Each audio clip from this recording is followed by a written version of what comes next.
sponsors wote, watu wote ambao wana interest ya kusponsor matukio ya kuwekeza kwenye mziki wa gospel wajue kwamba serikali iko nyuma ya tukio hili la IGMA, iko nyuma ya waratibu.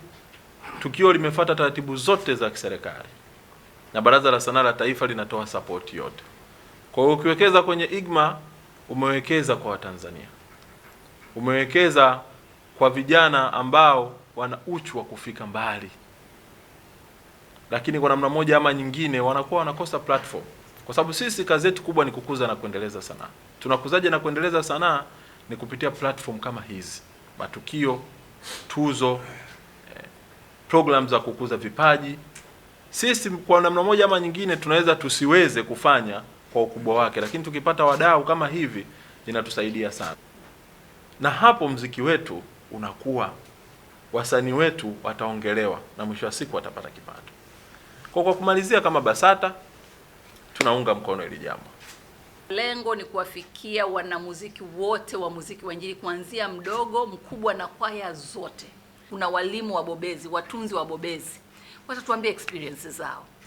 Watatuambia ni changamoto gani wamezipitia na kitu gani vijana wa sasa wanaokuja wajifunze na wakichukue wakimbie nacho.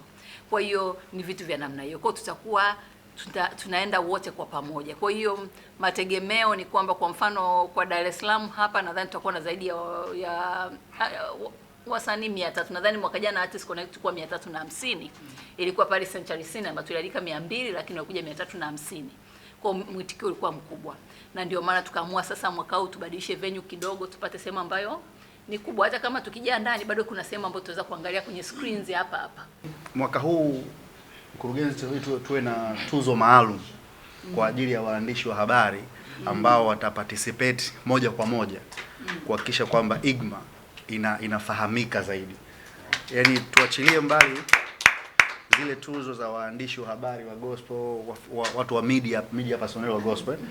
Kuna hawa ambao wanahakikisha IGMA inaenda mbele. Nafikiri tupate kuandaa tuzo moja kwa ajili yao.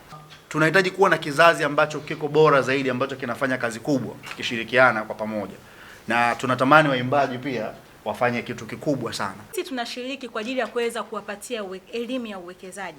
Kuna kupata elimu ya uwekezaji na kuna kuanza kuwa mwekezaji.